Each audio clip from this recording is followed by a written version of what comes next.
Okay,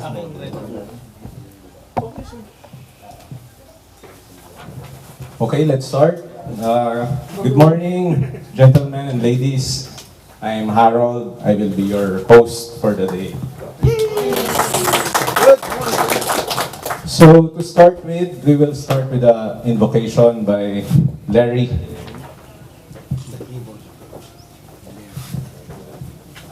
Can we all stand up?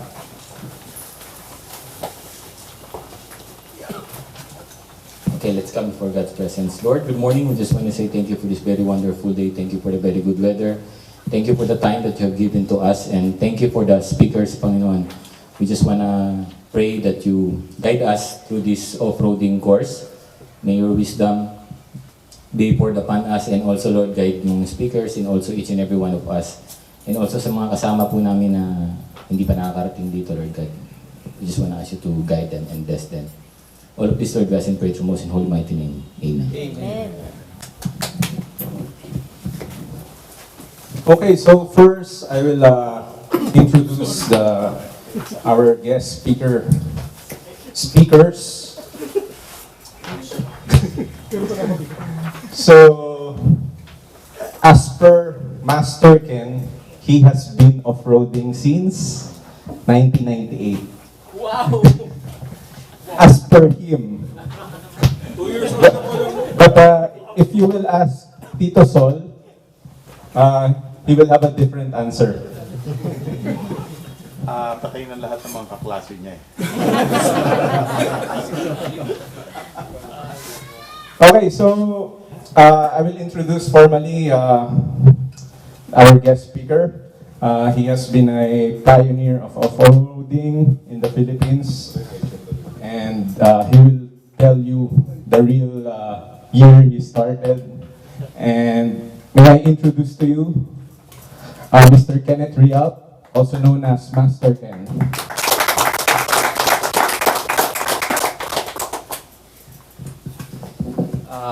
Hello, good morning, everybody.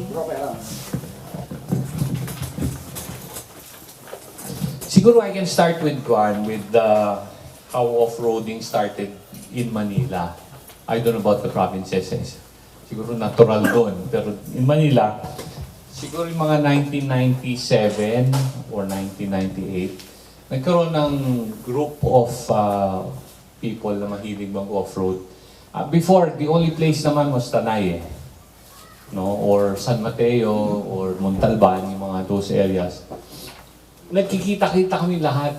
And then later on, we formed a club called All for Fun. So everybody that was off-roading was a member of that group. President namin dati was Kit Saragon. And like most clubs, pag lumaki na masyado, nagkakagulo. No? We mentored the Vitara Club. Kasi before I started out with the Vitara up to now, Suzuki pa rin ginagamit ko. Anyway, this driving, off-road driving guide, actually, dati off-road trail guide, no? We formed this for the Vitara group before in year 2000, 2003, I think. Anyway, this was done by, we had the club before, yung Delta Recon. We were 7 of us, or 6 of us. The 3 were incarcerated. The one, ako yung isa nag-asawa, naghiwalay sa asawa. So yung 3 incarcerated hanggang ngayon may asawa. No? So yun yung ibig sabihin ng incarcerated. Destiny. Okay, so what we did is, after off-roading for a couple of years, kasi ang laki ng grupo dati ng Vitara, siguro every trail we went, mga minimum mga 30 to 40 rigs or vehicles.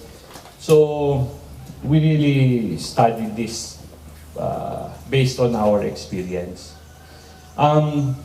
So okay, basic thing lang naman to, if you want to go off-roading, is you have to have a 4x4 vehicle. Okay? Although, acceptable naman yung 4x2. Nilahin ko naman kayo. Hindi. Sabay-sabay yung Diba? Okay, if we just use these, siyempre may mga exceptions eh. So, okay, dapat 4-wheel drive, dapat meron kang clearance. Ang wala rito yung gulong, no? Somebody was asking me a while ago. Yung gulong, actually 40% aside from being a 4x4, no? Yung gulong malaking bagay yan. So, it depends on yung level ng gagawin ninyo. If, of course, you can get away with an all-terrain. Hindi pwede talaga highway tires kasi konting ulan lang, wala na talaga kahit 4x4 ka. But minimum all-terrain and then best yung mud terrain, no? And then yung clearance, that depends kasi also on the, kasi like what I said, the tires are very important eh.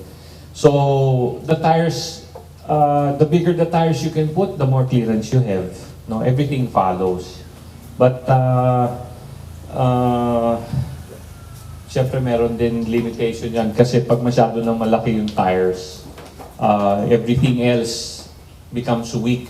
Yung kailangan mas reinforced yung suspension mo, and then kailangan nakalift yung body mo, aside from a suspension lift and all that, everything follows.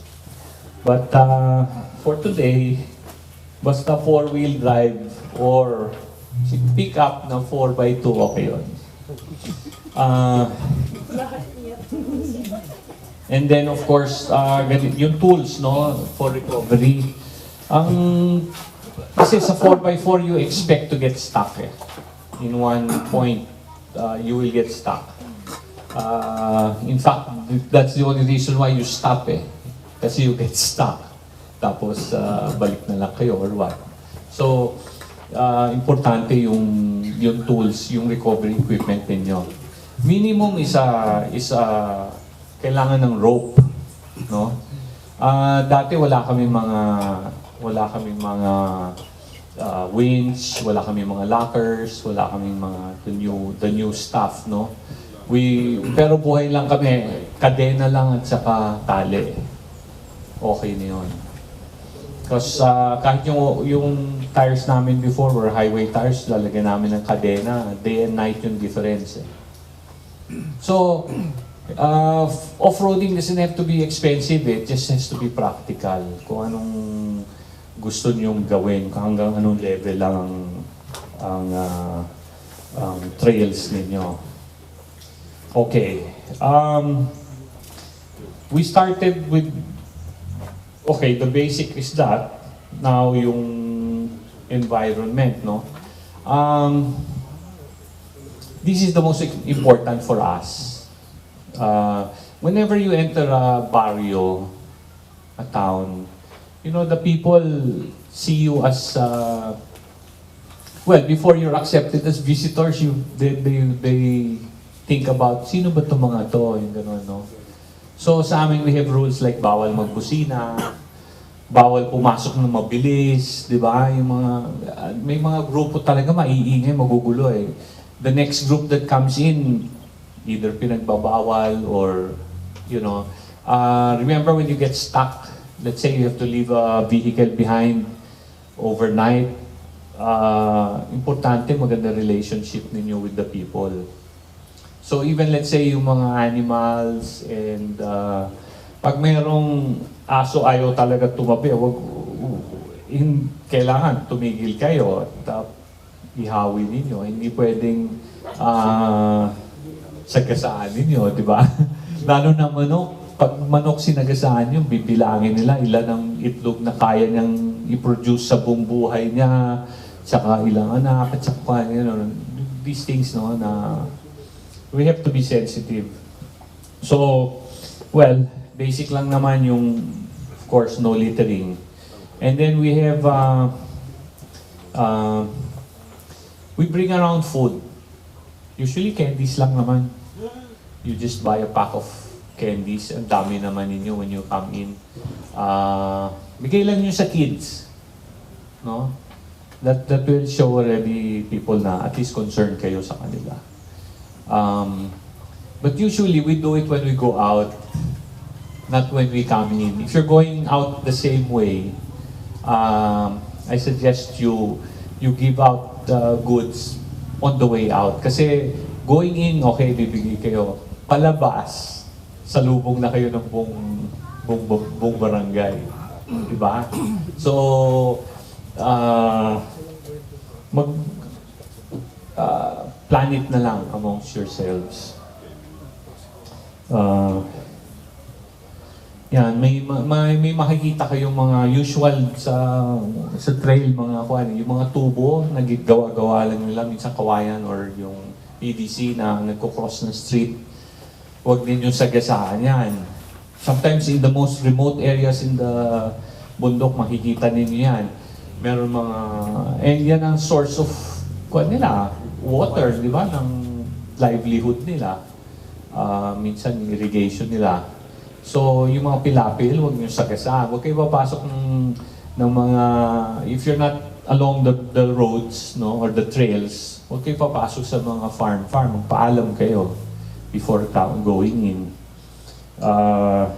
Sometimes, hindi na-avoid, nasisira namin eh. So, we stop, we talk to the owner or the bantay, we give them money, or we fix it. No? Pero never, huwag nyo iwan na pagbalik niyo, hindi na kayo makakabalik. Diba? Or, of course, makakabalik naman talaga. But nakakahiya lang. Yan, pati tali ng mga yung mga tali ng mga baka or kambing, minsan nagko-cross ng street yan eh. So, either you be careful when you cross or hilahin ninyo, itabi ninyo yung animal, tapos tuloy na kayo. Okay. So we go to the rules. Firstly, safety is always the primordial concern. Never travel alone. Ideal is group of 3. Okay. Part of off-roading is going to remote areas. So, it's always best na meron kayong kasama na vehicle. And the vehicle that you go with, dapat pareho kayo. If you have a jeep